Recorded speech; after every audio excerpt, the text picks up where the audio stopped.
Kuna watu watatu nataka uepuke mwaka huu kwenye network yako. Wa kwanza ni watu ambao tunawaita evil gate friend. Evil gate friend ni watu ambao misala yote kwenye maisha yao imetokana na wao. Yaani hawa ni watu ambao kila uovu unaoona kwenye maisha yako, hao ndio kuintroduce. Watu wengi nikiongea nao watakwambia tabia zao siozipenda, addiction walizonazo, fedha walizopoteza. Kuna kamtu kalikuwa mahali ambaye huyo ndo amehusika kwenye changamoto zote. Na wakati mwingine unakuta hata kama sio wao direct, ila watu waliosababisha hiyo matatizo waliunganishwa na huyo mtu. Hao ni watu hatari sana ambao wanaweza karibu future yako. Mara nyingi huwa tunasema kwamba huwezi kuchagua ndugu, lakini rafiki unachagua. Kuna wakati kwenye maisha yako lazima ufanye decision. Either upoteze hatima yako kwa kumtunza rafiki yako, au umpoteze rafiki yako na utunze hatima yako. Uamuzi ni wako. Namba 2 ni watu ambao tunawaita baby friends. Baby ya mtoto, sio baby friends. Hao ni wale ambao hawakui, ni marafiki ambao wamegoma kukua. Hawa kila siku wao ni watu wa kutaka kubebwa, ni watu wa kutaka kusaidiwa. Na mbaya zaidi, hawa watu wanajua unawapenda.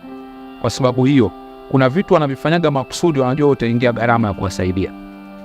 Yaani hao ni watu ambao they don't care about taking the responsibility and being accountable. Ni watu ambao wanaweza wakatekeleza mzigo mkubwa sana kwenye maisha yako. Sasa sisemi kwamba ni watu wenye shida mara moja wanatakiwa kuwasaidia. Nazungumza ni watu ambao wameshazoea kwamba wewe you are always available for them even when they do silly things. Na wataki kutake responsibility. Hao ni watu ambao wanaamini kwamba wewe unawajibika kwa tunzo. Usipokuwa makini, watataka hata familia yao wewe ndio watunze. Sasa lazima uwasaidie kukua kwa faida yao na kwa faida yako pia. Kwa sababu usipofanya hivyo, haumsaidii huyu mtu, unamharibu zaidi. Ndio wale kama watoto ambao wamekulia kwenye familia ambazo hawakuwajibishwa. Kila kitu walikuwa wanapewa. Unawaona wakija huko mtaani wanapopata shida na kuhangaika zaidi. 3 ni watu tunaoita toxic friends. Watemasuni. Hawa hawaamini katika ndoto yako. Hawa kila siku ni negative. Kila siku wanakukosoa. Sio kwa sababu wanataka uimprove, wanataka kuwa self-esteem uliyo naye. Hawa ni watu ambao hawezi kukaa mara moja mara mbili bila kuambia hawezi. Kila idea unaowaambia hiyo hapana. Kila unachowaambia hiki hapana. They are always negative about your vision. Ukiwaambia maono yako wako negative, ukiwaambia hiko wako negative. Sasa unachotakiwa kujua ni kwamba watu wengi wanaotujua ndio ambao hawatuamini. Na sababu ni rahisi sana. Kwa sababu wametuona tukiwa tunakuwa. Ndio maana wazazi wako pia wanapataga shida kuamini kwamba unaweza kuwa mtu mkubwa kwenye maisha.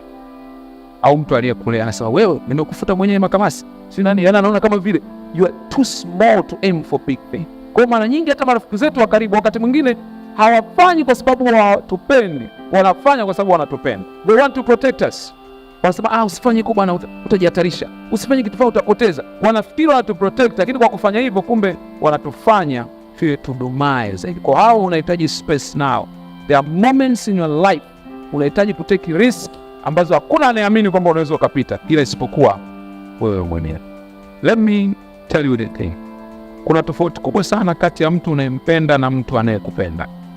Mara nyingi tunatumia muda wetu na watu tunaowapenda. Tunasahau watu wanaotupenda sisi. Watu watakao kusaidia sana kwenye maisha yako si wale unaowapenda, ni wale ambao wanakupenda wewe.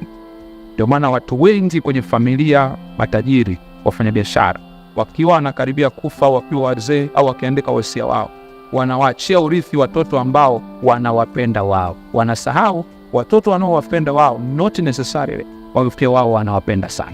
Na mara nyingi watoto wanaopendwa sana huwa wanachukulia kama ni privilege, hawana uchungu.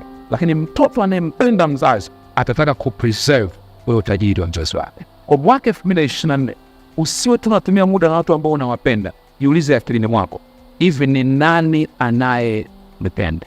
Ukipata anayekupenda na unayempenda ni the best. Lakini kama hujampata, usiwasahau watu ambao wanakupenda sana, kwa sababu wao wako tayari kufanya chochote kwa ajili yako.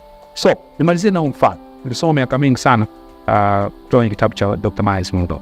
Hata naye aliusikia mahali. Akasema kwamba siku moja mkulima mmoja alikuwa anafuga kuku, lakini baada ya kufuga kwa muda mrefu, siku moja akiwa porini akaokota mayai ya mwewe. Aliokota yale mayai ya tai. Kwa alipookota yale mayai ya tai, akaenda akayaweka yakaatamiwa na kuku. Baadaye kuku akatotoa watoto. Kwa akatotoa watoto ambao ni kuku na akatotoa watoto ambao ni wale watoto, wakaanza kukua. Walipokuwa wanakuwa, watoto wa mwewe wakawa wanaishi pamoja na watoto wa kuku, kwa sababu wanaamini yule ndio mama yao, kwa sababu hawakuwa na uwezo wa kujua kwamba wao sio kuku, wao ni nani? Lakini walipokuwa wanaendelea kukua, mabawa yao yakaanza kuchange rangi tofauti na kuku. So siku moja mwewe akiwa anapita juu, alipokuwa anaangalia, akagundua yale mabawa ni watoto wa mwewe. Wanasema mwewe, tai. Kwa akagundua ni watoto wa tai na sio kuku. Kwa akawa anapita, anashuka mpaka chini, anawaambia kwa sauti kwamba ninyi sio kuku, ninyi ni mwewe. Alipoanza kuambia namna hiyo, wale vitoto vikaanza kushtuka. Sisi mbona tumekulia hapa, tumezaliwa hapa? Na wale watoto wengine pia wakaanza kushangaa sana, huyu amechanganyikiwa, nyie tumezaliwa hapa, mama yetu ni huyu, tunakula pamoja hapa. Lakini siku moja wakasema, ngoja tujaribu kuruka kama huyu tai ambao wanatuambia. Walijaribu kuruka mara moja, wakaenda juu, wakaanguka chini. Wale kuku wenzao wakaanza kuwacheka. Vifaranga wengine wakabasi, tuliwaambia nyie ni kama sisi, tutaishia hapa. Hawakuweza kuruka kwa sababu mabawa yao yalikuwa kwa muda mrefu hajafanya mazoezi ya kuruka. Walifanya hivyo kwa muda kadhaa. Baada ya muda, siku moja nao wakafanikiwa kuruka kwenda juu. Walipofanikiwa kuruka kwenda juu, na wao wakaanza kurudi chini, wanawaambia wale vifaranga, wanawaambia ninyi ndio kuku na sisi ni tai. Maana yangu ni nini? Kuna watu mko hapa leo, pamoja na yote tuliyofundisha hapa, bado wanaamini wewe ni kuku. Na ukiambatana na kuku, utakula kama kuku, utafungiwa ndani kama kuku, utalishwa kama kuku, na kuku mwisho wake ni kuchinjwa.